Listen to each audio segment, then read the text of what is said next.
Recording in progress. Okay, thank you. Good evening. I'd like to call to order this meeting of the Town of Riverhead Industrial Development Agency. I would note that we have a quorum present. Our chairman, James Farley, is on Zoom tonight, so I will be acting as chairperson for the meeting. We're going to take things slightly out of order tonight, and we're going to move to the Economic Job Development Corporation agenda first. So I'd like to call to order the Economic Job Development Corporation at 5:18. Again, we have a quorum. I'd like to ask for a motion to adopt the agenda. I'll make that motion to adopt the agenda. Is there a second? Second. All in favor? Aye. Aye. And I'd like to ask for a motion to open a public hearing. Do we have a motion? I'll make that motion for public hearing. Second. All in favor? Aye. Aye. And that's at 5:20. This is for the public hearing. We are here this evening to accept public comment regarding the use of video conferencing for public meetings. I make a part of the record of this proceeding the attestation of Tracy Stark James as Executive Director of the Riverhead Industrial Development Agency to the service of the notice of public hearing in this matter, following notice of public hearing in the January 26th issue of the News Review as the official newspaper of the Riverhead Industrial Development Agency Economic Job Development Corporation as so designated by the Board of Directors at its meeting January 17th, 2023. I make the notice of public hearing and the resolution calling said hearing a part of the record of this proceeding. Bill, do you want to explain the procedures? Sure, so that we can hold, as we're doing here, hold a public hearing, although the chairman can't vote on this resolution. That you can hold partial video conferencing. We have to have a quorum of the board present physically here, which we do. Any members who is not going to be here physically, who's joining by Zoom, has to have met one of the criteria set forth in your resolution for the reason they're not here. So those could be they're sick, they have COVID, they're out of the town or out of the state, and it has to be approved by the chair or the executive director for their absence and to join by video conferencing. And then the copy of the video has got to be recorded and preserved so anybody else can join.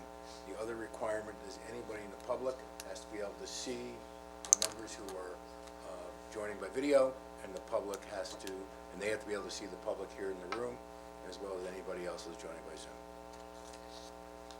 Thank you. Does any member of the board have any questions? Is there anyone in the audience that wishes to make a statement? Yes, I'd like to, if I'm just calling myself out, or do I wait to be called on? Thank you. Okay, Mr. Mike Foley would like to make a comment. Mike, just note where you, what town of residence you're in. Certainly. Mike Foley, Reeves Park. I actually didn't know that we were going to have a public hearing on the video conferencing option. I'm really here to talk and hopefully discuss a little bit the Restaurant Depot application. But certainly, I think anything that makes it easier for people to serve the public like the IDA does at their convenience, the better. I think these things are transparent when you can do it this way. And I think it's, I don't think it's rational for any resident of Riverhead to think that people that serve like you guys do have to be encumbered with attending in person. I think we have to make this as easy as possible for people to serve this town. So anything you can do to make it easier on the board members and more transparent for the residents of the town, I am wholeheartedly in favor of. Thank you. Thank you, Mr. Foley. Is there anyone else, either on Zoom or in the audience, who wishes to make a statement?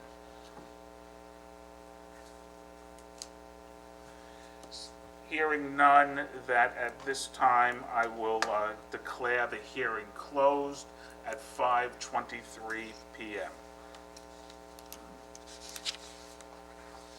Does that necessitate a vote, Bill? No, not to close the hearing, but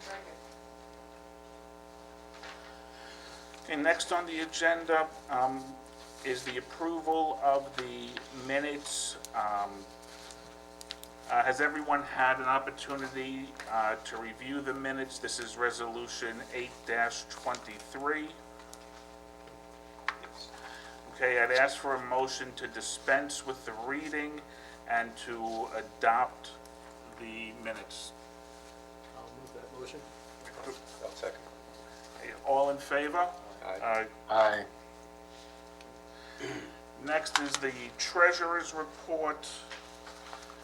I'll be delivering the treasurer's report.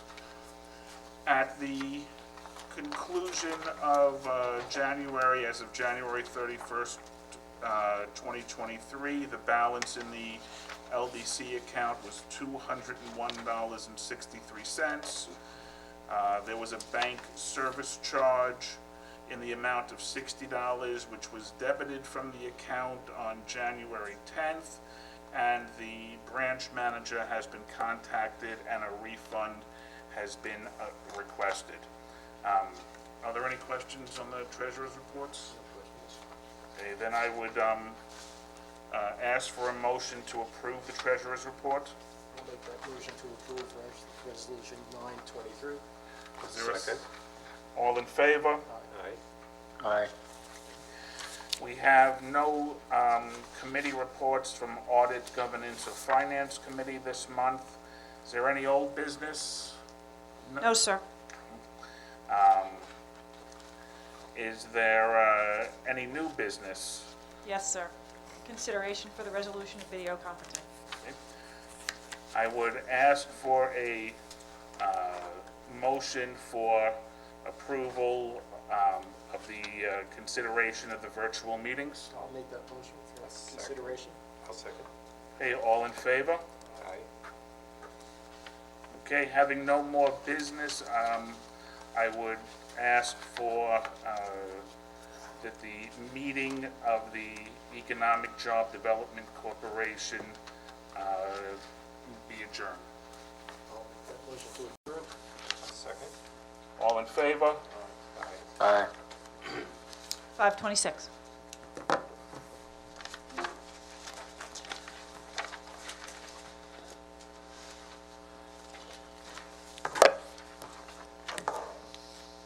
Okay, next we'll like to call to order the meeting for the Town of Riverhead Industrial Development Agency at 5:26. Again, I would note that we have a quorum and that our chairman is participating by Zoom. Can I have a motion to consider the proposed agenda? I'll move to consider the proposed agenda. I'll second. All in favor? Aye. Aye.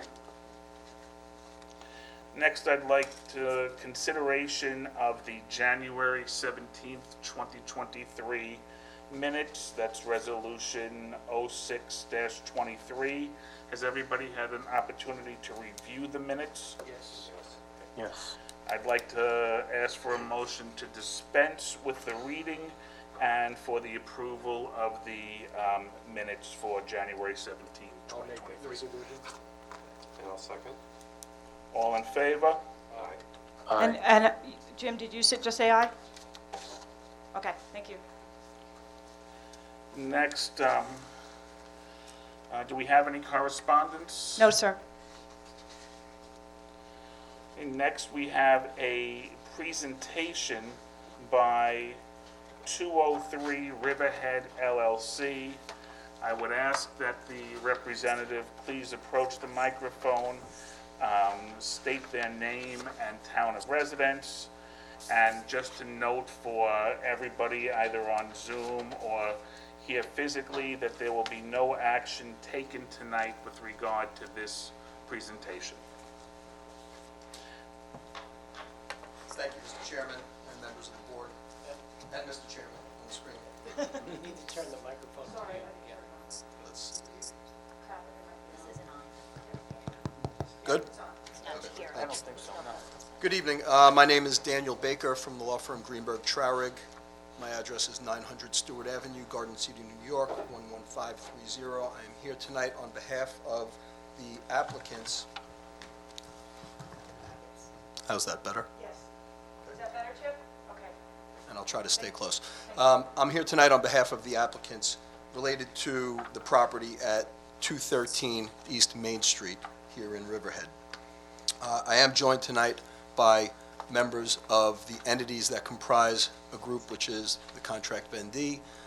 They are seeking to develop a 165-unit apartment and mixed-use development at this property. And we thought it was a good idea to get in here and speak to you as soon as possible because they have been in process with the town itself in obtaining the approvals necessary to build such a project. I don't want to take up too much time. I think we have a lot to say in a short period of time. I am joined by two people who are going to speak. First, Alec Ornstein.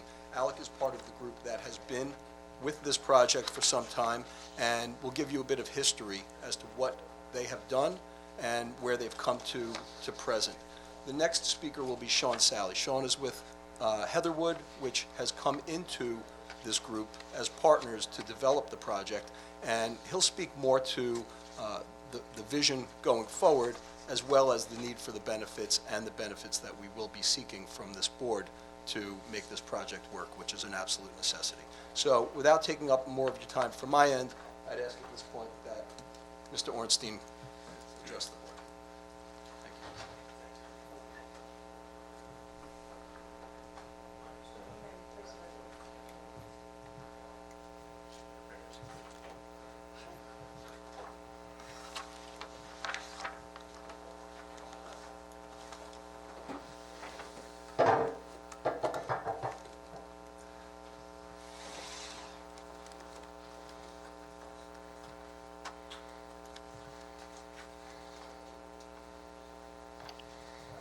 Good evening, members of the board, Mr. Chairman. Thank you for seeing us tonight. My name is Alec Ornstein. I'm a principal of Ornstein Development, in partnership with the Metro Group Properties. Rob Muchnick is here. You may know him. Rob has been, up on the screen, you can see, this is the town's vision of the square, the downtown square, and the building in red that you can see there is the building that we're proposing here. So it gives you a little bit of conceptualization of where our property is with respect to the downtown improvement that's planned and going on now.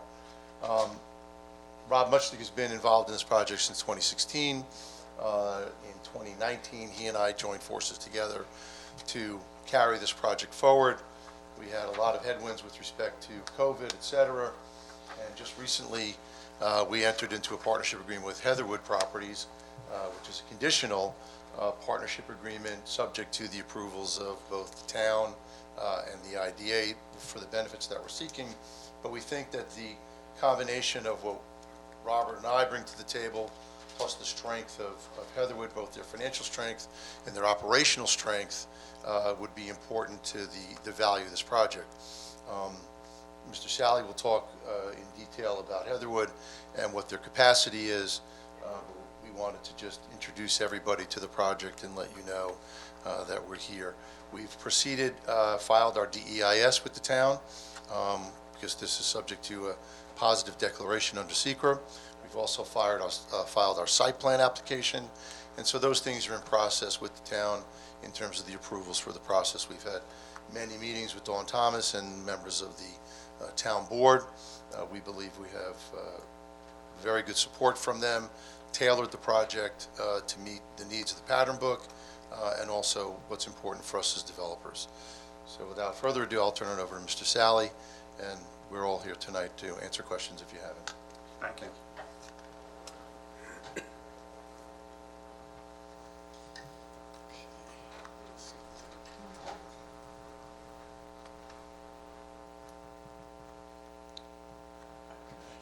Well, good evening, Mr. Chairman, members of the board. Thank you again for entertaining our presentation this evening. As was mentioned, my name is Sean Sally. I'm a development director with Heatherwood. We've joined the development team for the 203 to 213 East Main Street project, and we're here this evening to sort of go through our history, our background, and then of course how we can help implement the vision of the town with respect to the subject property. So I'll try to be as brief as possible. We do have a presentation that again I'll get through very quickly, but here's our sort of our agenda for the presentation. We want to provide a little background on Heatherwood, talk about capital markets and the state of the economy, investment flight, population, and wealth migration that I'm sure we've all heard in the news and so on and so forth. A project summary, so the summary of our proposal for the subject property, frequently asked questions, and then the specific IDA request. So who is Heatherwood? Well, we've been around. It's a family-owned business. We've been around for over 70 years. The Partrick family started out in the 50s building single-family homes in Suffolk County, migrated towards more multifamily apartment communities. As you can see in the map, much of the development is in central Suffolk. The closest project to Riverhead currently is in Hampton Bays, but we also have properties in Nassau County as well as Queens and Brooklyn in New York City. Just a quick sort of a snapshot of the timeline of Heatherwood, and I'll be able to send this presentation to you afterwards, so if all the details sort of blur a little bit, you'll be able to kind of take a deeper dive. But again, this is kind of just a progression of Heatherwood through the years, focused on Long Island, dedicated, local. But again, we're long-standing.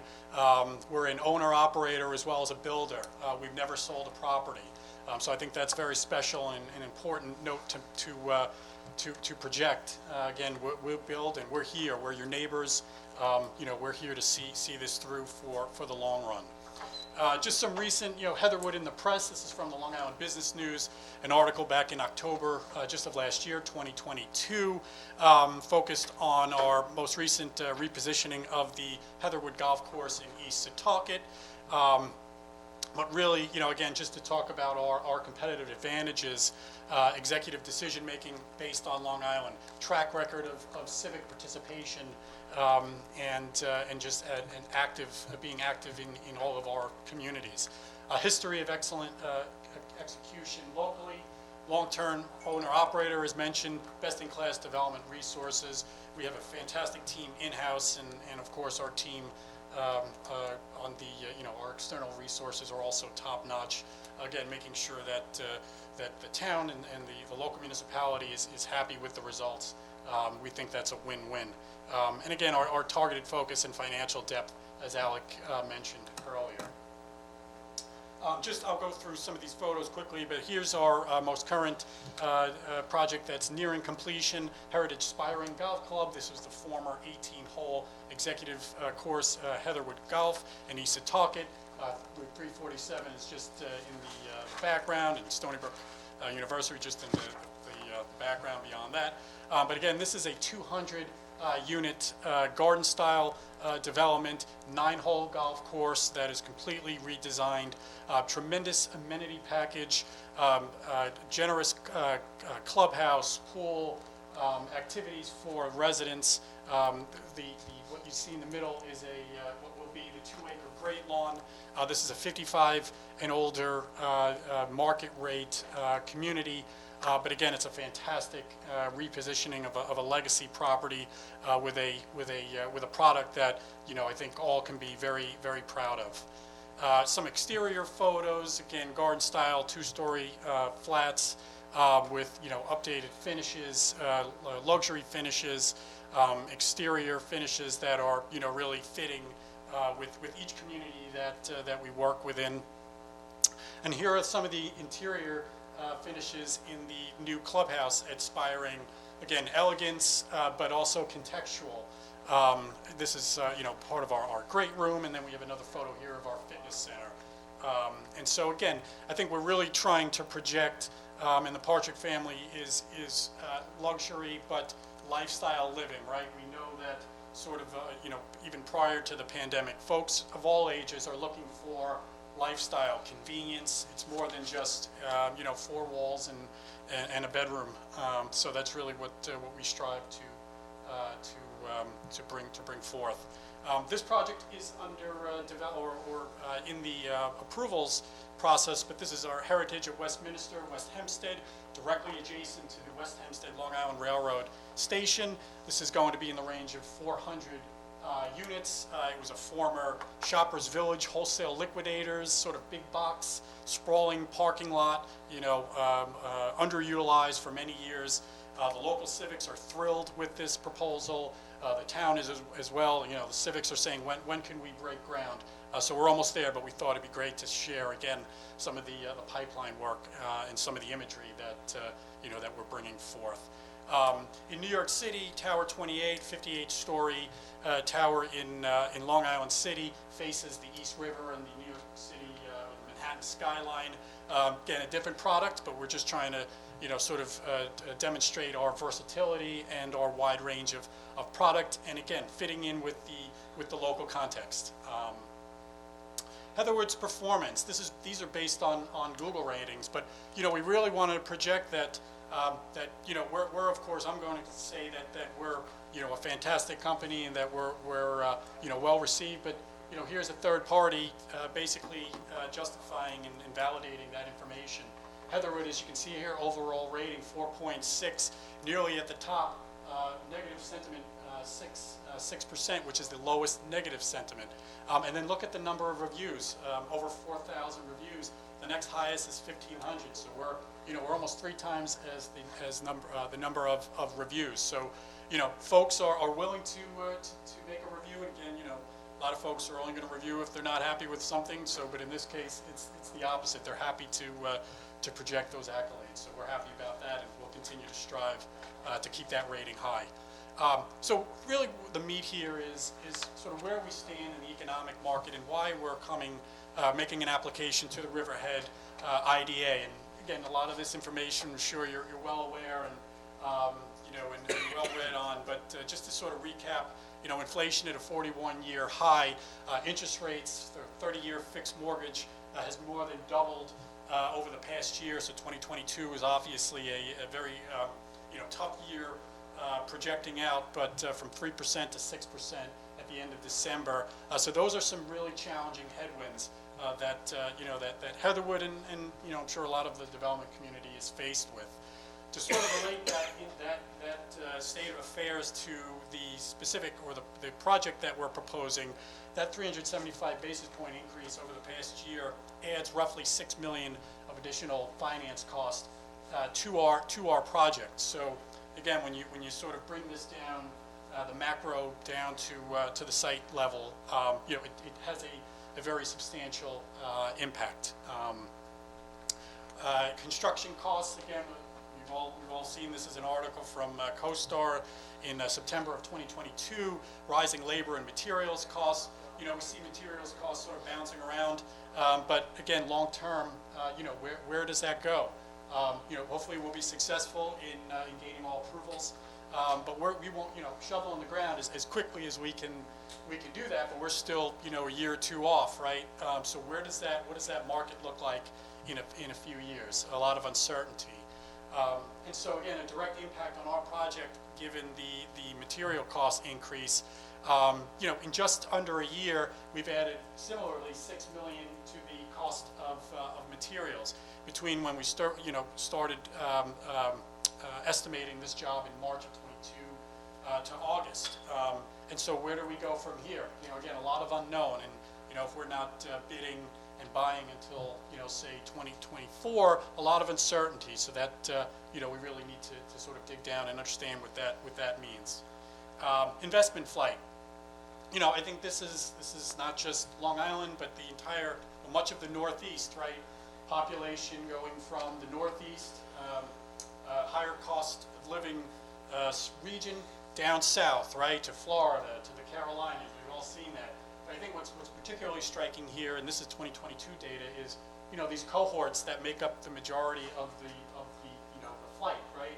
You have your young adults that are right out of college and looking to start their careers, and then you've got your your sort of middle-aged, top of their game, top of their career, highest earners, also leaving New York. So that's alarming. But again, for Heatherwood, we see ourselves as part of the solution in stemming the tide and really, again, lifestyle living, what folks are maybe looking for in Florida. We can provide that here, and we'd like to continue doing so. So you have the population migration. You also have wealth, and with the population migration comes wealth and migration. We're looking at about a $20 billion wealth flight from New York State during the pandemic and just as we're coming out. So New York State lost 1.6% of its population in 2020, about 3% of its income. So that's significant, and we don't see that many signs of that abating. Again, this is region-wide. This is not specific to Long Island or even Suffolk County, but it's something to be aware of because it touches each and every one of us. Again, just another slide that shows or demonstrates that disparity. 37 billion of new income entering Florida, and approximately the same amount leaving New York and California. And no surprise, but the data really bears this out.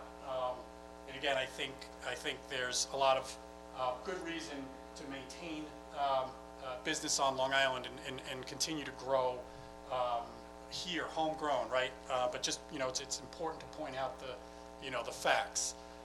So with that information, right, we then kind of come look at the hyper local, right? An acre and a half of land, or a little under an acre and a half of land, directly in the middle of Riverhead downtown, right, is just sort of vacant.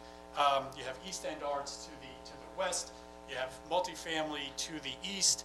You have Suffolk Theater to the west. You have potential or future Town Square. Right. This is a very prominent site, as again I'm sure you're all aware. This is what the town's vision is for the downtown and the particular subject property. Right. This a multifamily market rate development that complements all of the great planning work that the town and its partners have put forth over the past few years. Town Square, East End Arts renovation, Suffolk Theater, and so on and so forth. Street roadway improvements. Again, we see ourselves as helping as a partner to help the town implement its vision, and we are ready to bring forth significant resources to accomplish those goals. Propose, right? This is where the partnership stands, and what we'd like to, with the partnership of the town and the IDA, bring forth to downtown Riverhead. 165 market rate units, 52 studios, 81 bedrooms, and 33 two-bedrooms, with some amenity retail space on the ground floor, on the Main Street frontage, as you can see in this rendering. On-site parking, very important.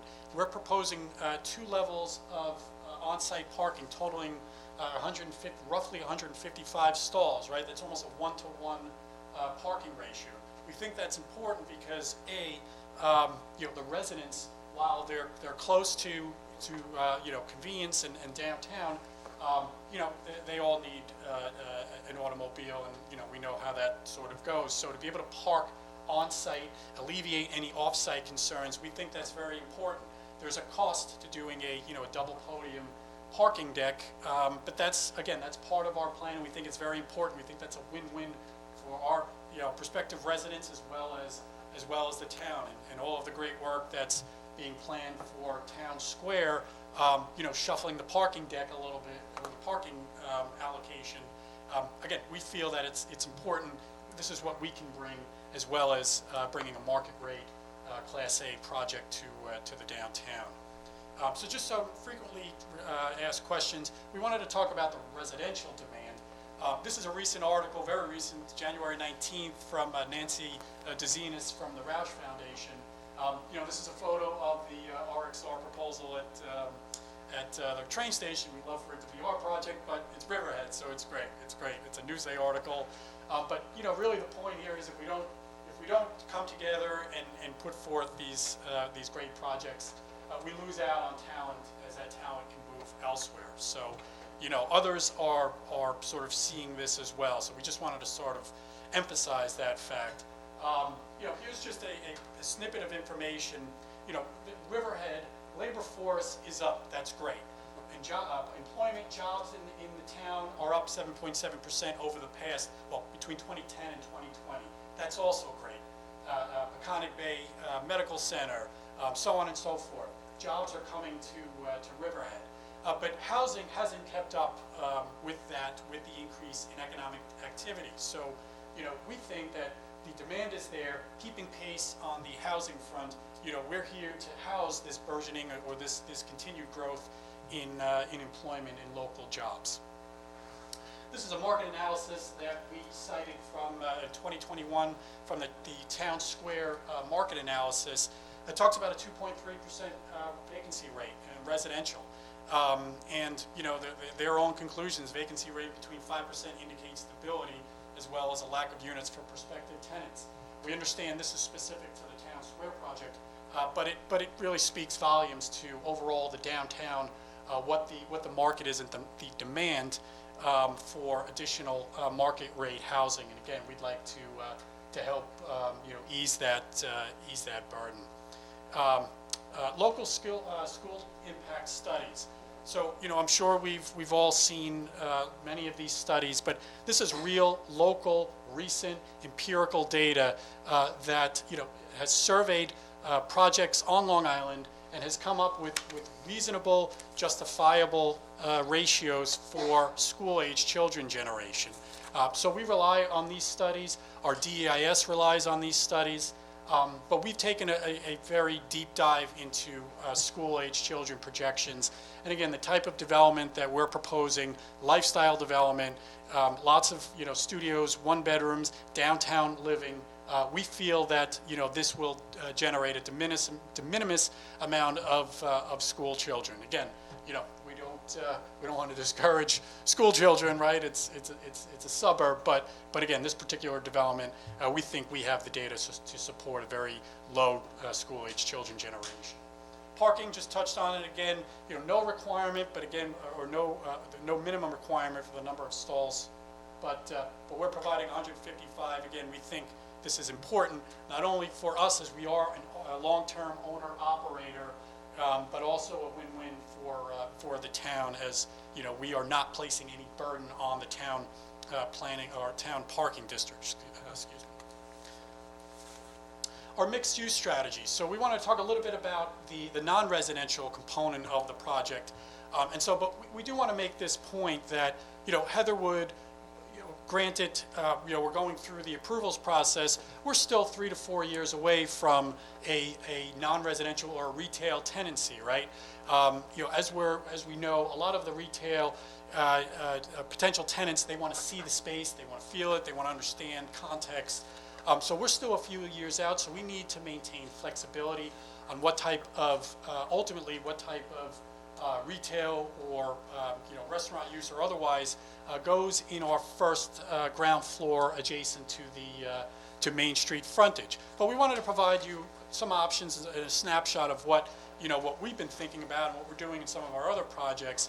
This photo is actually of Reunion. It's sort of a small boutique-y eatery on the ground floor of one of our projects in Brooklyn, in Williamsburg, 544 Union.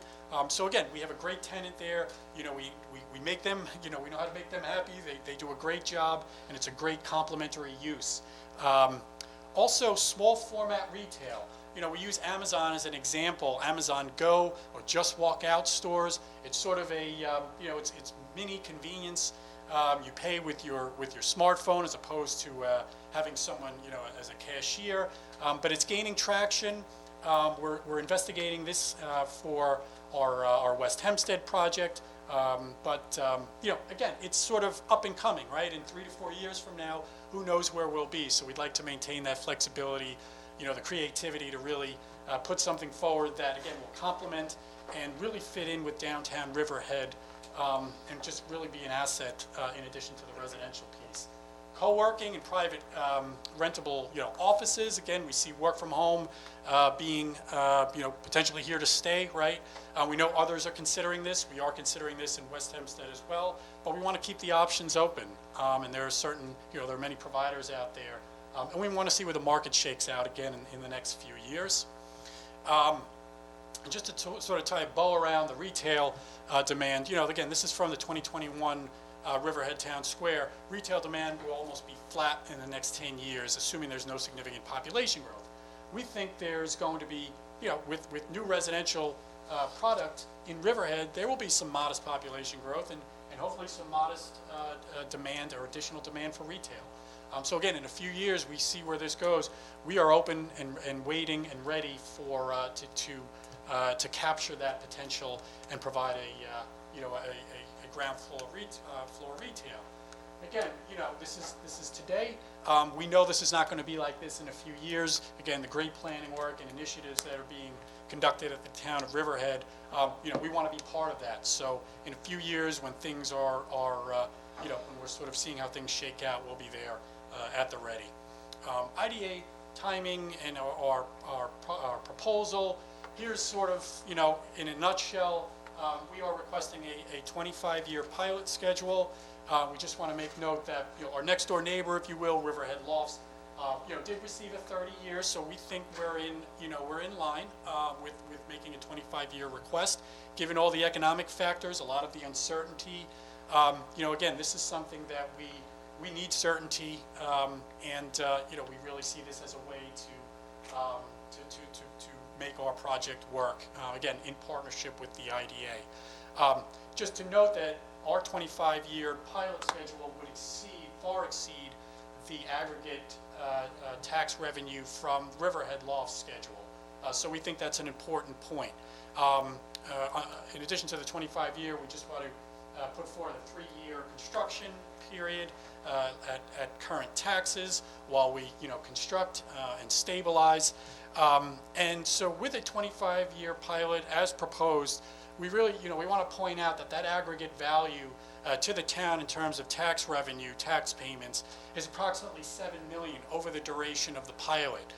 Compared to your no build, right, or what you see today, based on current taxes and a modest growth rate, you're at about $730,000. So almost a 10-time or 10-fold increase based on the 25-year pilot schedule. So we think that's significant. Again, we'd like to bring the host of benefits to downtown Riverhead. And again, we're really seeking your partnership. Just a couple more photos again on recent work that we've done. This is a revamp of our clubhouse at Norwich Gate in the town of Oyster Bay. And our just another photo here. Again, just to kind of give you a sense of our aptitude and our what we bring forth. So sorry I went a little bit longer. Appreciate everyone's attention, and thank you very much. Thank you. Questions from the board? Any questions from the board? See Jim. Now we're going to get this out of here. Stop sharing. There we go. Jim, do you have any questions at this time? No, not at this time. Thank you very much for the presentation. I appreciate it. Thank you for the presentation. I think it speaks strongly of Riverhead that we have companies such as RXR and Heatherwood now seeking projects within the town. This is, this is not a hearing or anything like that, but thank you very much. Sure, of course, thank you. Thank you. And again, I think for us, it was just important to, it was important to get this information out here now so that you can start thinking about it. Obviously, for any company doing this kind of development, the better feedback that we can have and information thought process going forward is helpful. These, not only the benefits, but everything that goes along with the town process fits into how a developer sees things and goes forward. So any information that comes back to us is welcome, and certainly we would be happy to present at any time or give feedback at any time and keep you apprised. At some point, obviously, we'll get closer to the end of the town process and be able to come in. You gotta get closer. Be able to come in here and make, our formal presentations to the board and really move forward seeking our request for benefits. I'm sorry, I'm talking as close as I can. I can talk louder, but Turn it a little bit toward, yeah, there you go. I've never much been told I'm quiet, but anyway, Can you send us a copy of your presentation? we can. Thank you. Thank you very much. Thank you.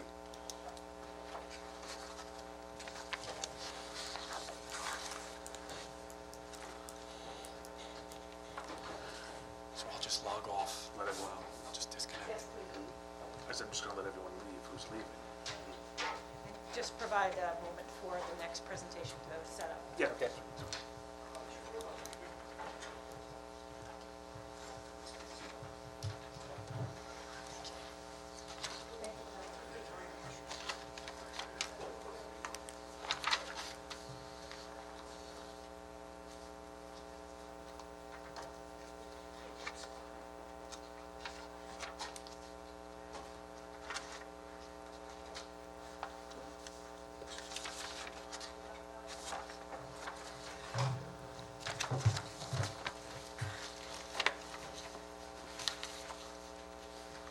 There's another hearing. Yes, we're about to start. Just as soon as I set up.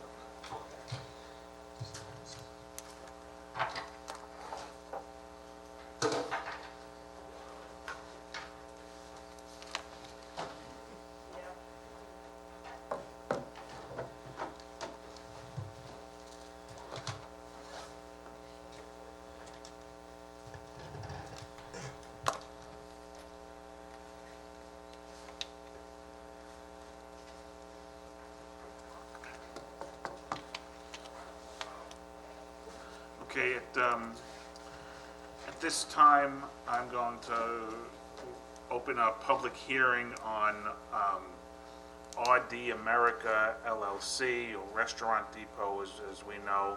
I'm going to call this meeting to order at 6 PM, and we are here this evening to accept public comment regarding the application for financial assistance of RD America LLC. I have on file an affidavit certifying the publication of the following notice of public hearing in the January 26, 2023 issue of the News Review as the official newspaper of the Riverhead Industrial Development Agency, as so designated by the Board of Directors at its meeting of December 5th, 2022. I make the notice of public hearing and the resolution calling said hearing a part of the record of this proceeding of RD America LLC. Further, I make a part of the record of this proceeding the affidavit of Tracy Stark James as Executive Director of the Riverhead Industrial Development Agency, attesting to the service of the notice of public hearing in this matter upon the chief fiscal officers of the affected jurisdictions as required by the laws of the state of New York. Would the representatives of RD America LLC now step forward and present to the board the application for financial assistance? Bill, I just want to make sure, did they need to vote to go into this or call to order by the chair? He already opened up. Okay. And just please state your name and address for the record. Yes, my name is Craig Miller. I'm from Belmore, town of Belmore. I'm here with Anthony Cambria, the branch manager of Bohemia. Anthony, where are you from? Anthony Cameron, starting with me off.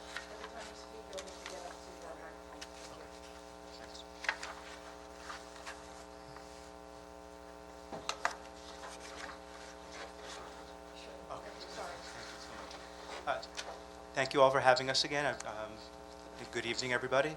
Again, I'm Craig Miller, the controller for Restaurant Depot. Anthony Cambria Cambrier, branch manager for Bohemia. We wanted to just discuss again the presentation that we provided a couple months ago. Restaurant Depot is a cash and carry wholesale distributor servicing independent restaurant owners, caterers, delis, and not-for-profits. Our core values are to provide savings, selection, and service to our customers 7 days a week. We provide food, equipment, and supplies to our customers at the lowest prices possible and require no minimum purchase or membership fee. We have become the leading low-cost alternative to traditional delivery and credit-based food service suppliers. A quote from our chairman, Stanley Fleischman: "We give our customers the opportunity to see and feel the quality, buy what they need whenever they need it, all in a beautiful state-of-the-art facility with significant savings versus traditional delivery wholesalers." Restaurant Depot has been looking to locate on the eastern North Shore of Long Island for a while and has looked at many different locations. When we first discovered the empty building at 765 Old Country Road, we thought it was a great location for us, but it needed a lot of work and the costs were in excess of what we thought we could justify. It was only after we learned of the IDA program and assistance that was available that we realized it could work for us financially. We reached out to the IDA in June of 2021 and discussed the possibility of assistance. We were told we should submit the application and the process would take approximately 6 months. Due to various delays, we received landlord approval to move forward with the IDA project in May of 2022. After a few months of preparation, the application was finalized and to be presented to the Riverhead IDA Board in November 2022, and now today's public hearing. With the landlord's help and assistance, we'll be gutting the building, adding a new electrical transformer, new gas service, and new loading docks.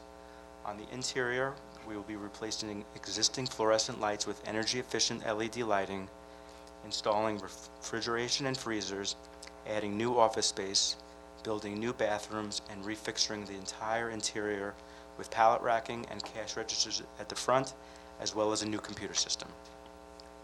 In addition to the landlord's work, we expect to invest approximately $6 million in our work.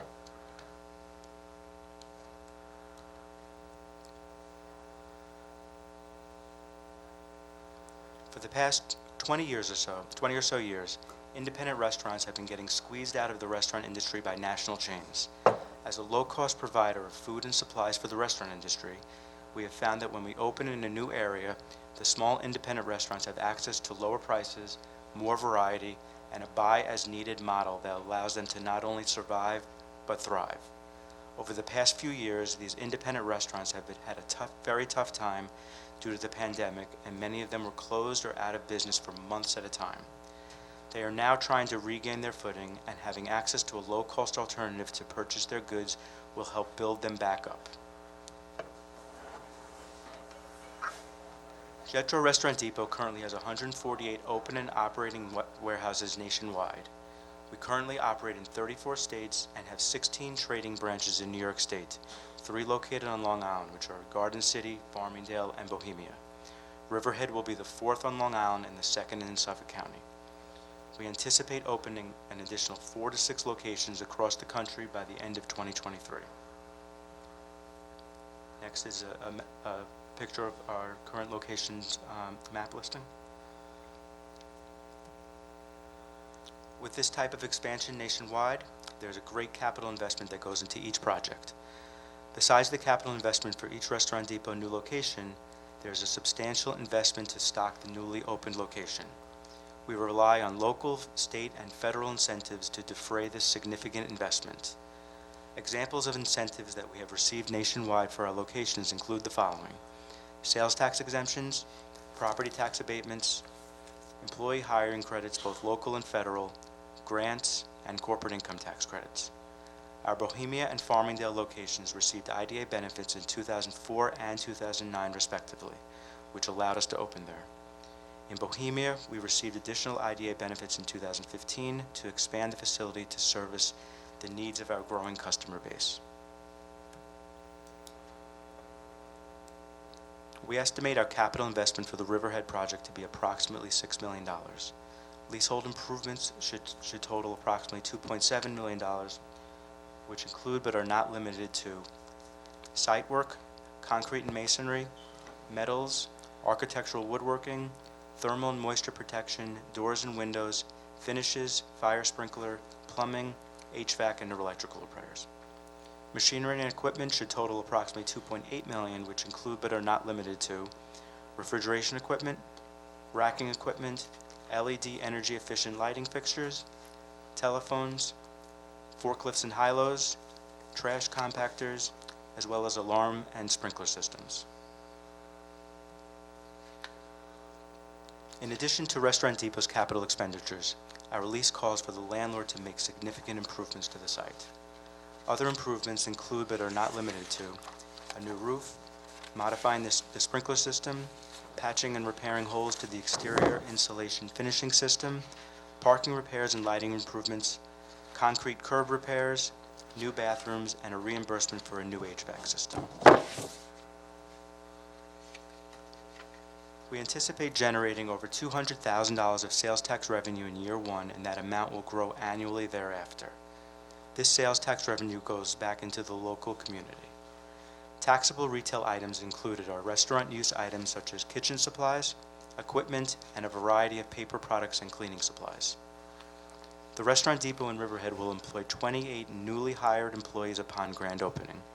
Historically, 2 to 3 experienced employees are transferred from an existing location, with a balance of employees hired within the local community. We anticipate job growth of 3 to 5 by year 3 and upwards of 40 employees by year 5. Newly created jobs will include management and admin roles such as department managers, as well as union jobs such as stockers. Restaurant Depot in Riverhead will be a broadline distributor of restaurant supplies and related products, selling at low cost to small independent restaurants, delis, caterers, and not-for-profits. Restaurant Depot is not only committed to quality products, but convenient shopping for its customers. Our customers find everything they need from the front to the back of the house, including meat, poultry, seafood, produce, frozen foods, disposables, janitorial, and a complete selection of equipment and supplies from major manufacturers. Our customers also find in-store product demonstrations providing education on the many offerings available from Restaurant Depot. For over 40 years, Restaurant Depot has been the leading low-cost alternative to other food service suppliers by bringing a nearby solution for business owners and non-profit organizations that struggle with food and supply costs. Typical Restaurant Depot customers shop within a 30-mile radius of the warehouse.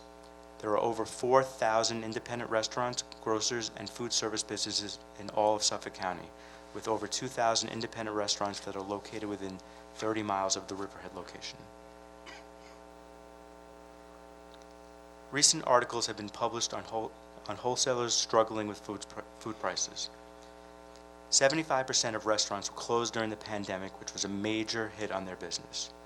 Now, inflation is hitting the small restaurants, independent restaurants more.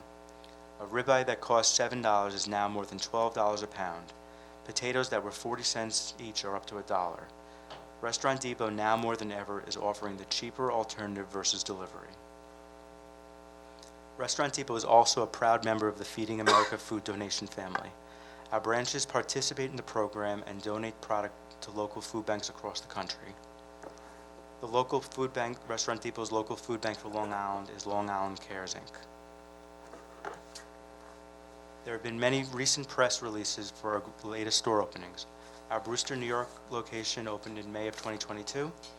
Our Concord, California location opened in May of 2022 as well. And our Colorado Springs, Colorado location opened in August of 2022. To sum up, we expect to open in the fourth quarter of 2023, and we anticipate adding 28 jobs in year one and growing to 40 by year 5, most of whom will be hired locally. Thank you very much. Thank you. Does any member of the board have any questions? I have a couple of questions. Do you know how long the site that you've chosen has been vacant? The site is for years. Can you get on the mic? Many years now. It's probably been, what, over 10 years? At least that. I think it's been well over 10 years, if I'm not mistaken. I can I can try to find an exact That- date. Yeah. That's okay. It's been vacant for a very long time, correct? Extremely long time. And could you describe briefly the improvements that will occur to the parking lot and to the lighting that Restaurant Depot will be bringing to the center over there? Yeah, there'll all be brand-new parking, lighting will be all new, it'll be new structures, new fixtures. Anthony's been around with some expansions, and he can maybe describe a bit more of some of the equipment that's involved. To your question to the parking lot, yes, I'm Anthony Cambria. I live at 19 Perry Drive, Stony Brook, New York. All our sites, we conform to the local community, and we make sure that we are in, what's the word I'm looking for?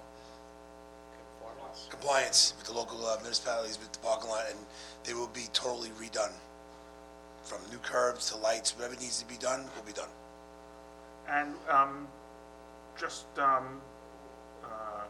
will the store be open to the general public? Necessarily, we open wholesale, but we do offer to residentials as well. Yes, right? Yes, Craig Miller from Belmore again. Yes, we're zoned to be open to the public for the Riverhead location. When do you anticipate opening? End of 2023. Jim, do you have any questions? No, I think you hit on them, Lee, thank you. Okay. Sean, I do, sir. The parking lot renovations, is that Restaurant Depot's responsibility or your landlord's? I believe it's probably a joint. Okay, now I'm going to ask if there's anyone in the audience who wishes to make a statement, or if not, is there anyone on Zoom who wishes to make a statement?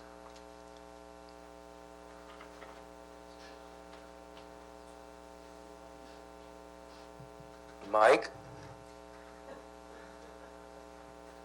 Yes, good evening. Can you hear me? Yes. Just state your name and place of residence again, Mr. Foley. Sure, it's Mike Foley in Reeves Park. I have a handful of questions, and I don't know if Craig is available to answer those questions, or if I'm confined to just making a statement. So it's, at a public hearing, you're entitled to make statements, not to engage with the presenters. Okay, well, then let me start with my statement.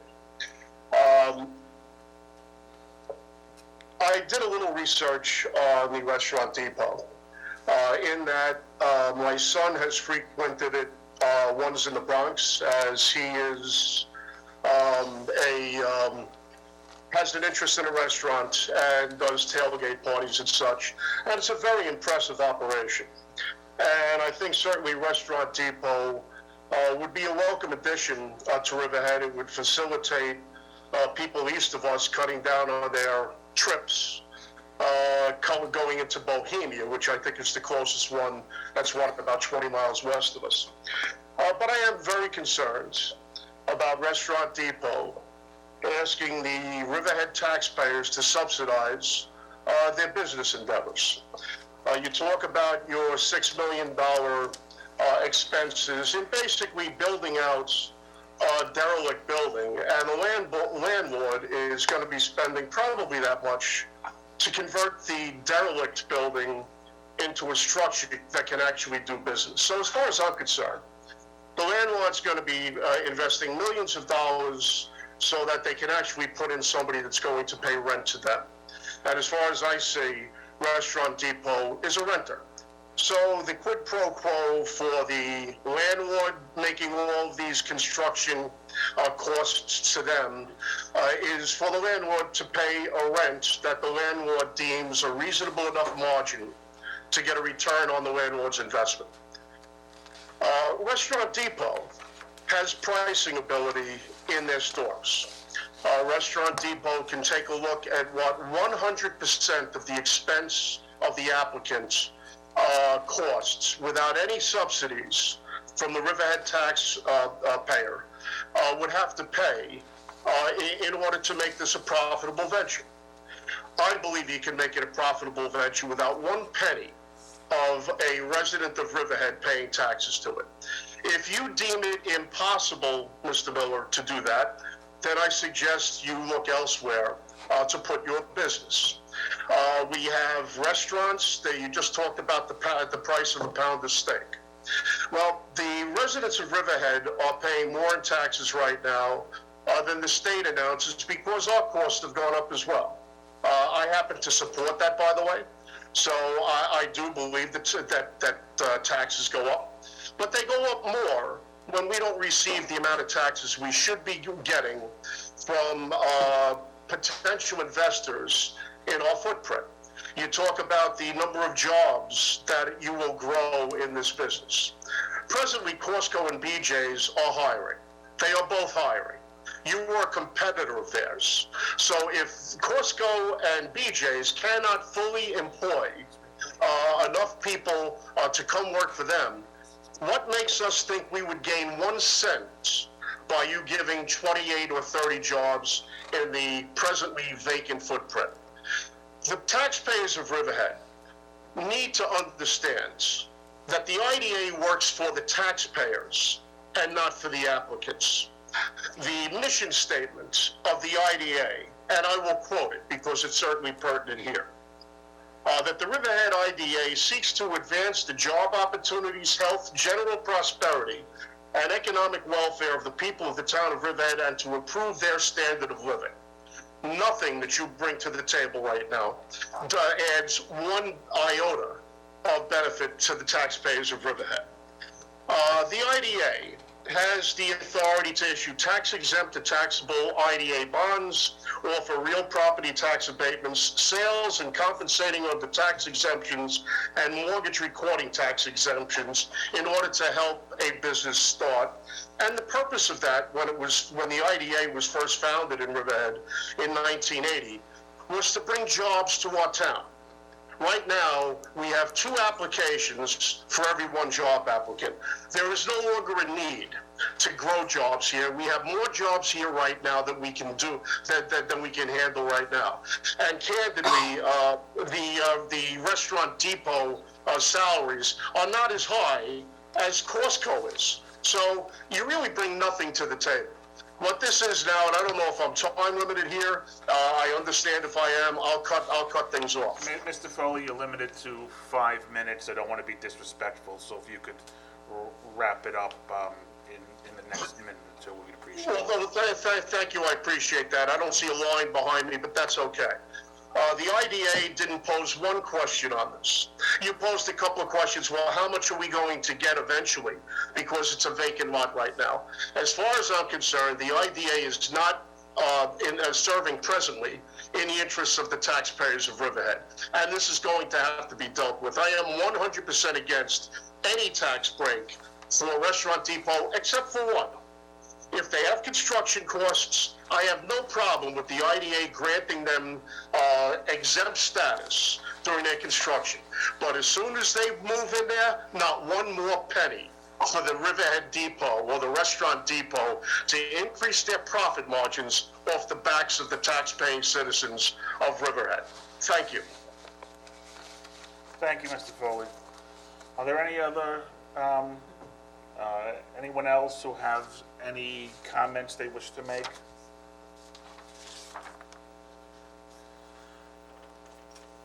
Okay, hearing none, I declare this hearing closed at 6:21 p.m. Thank you for the presentation. Thank you. What I'd like to do is take on our agenda the next matter out of order, if it's okay, and I'd like to consider our new business on the agenda, which is the consideration of financial assistance for RD America, its resolution 8-23. Do you have a copy of that? I believe it's in our package. It was in the package that we should start distributed.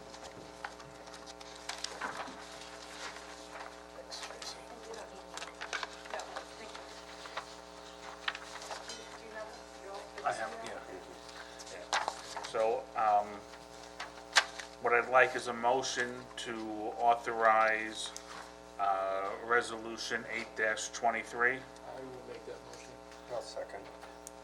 All in favor? Aye. Aye. Did, Okay, That was Anthony and then Doug. Mr. Farley? Oh, what's that, Bill? Did you vote? I didn't hear you. Jim? I hadn't voted. Am I allowed to? Yes. Yes. On this one, you can. Okay. Aye. Thank you. okay, the resolution passes. Thank you. Okay, we're going to resume the regular meeting. Next up is the treasurer's report, which is my report.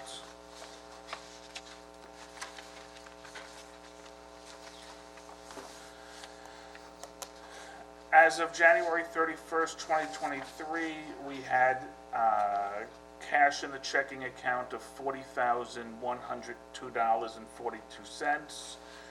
In the money market account, we had $45,043.43. We had interest earned of $3.83 at an interest rate of 0.1%. Revenues for the month of January included interest earnings of $70.97 and annual compliance fees of $20,200, and expenses for the month totaled $19,661.19. With respect to pilot payments that were due to the agency by January 10th, 4 projects have not remitted payment as of January 31st, and they have been contacted and instructed to expedite payment. Do I have a motion to approve the treasurer's report? I'll make that motion. I'll second. All in favor? Aye. Aye. Committee reports, we have no committee reports That's correct. The governance committee has been tabled. for this month. We have any old business? No, sir. Well, at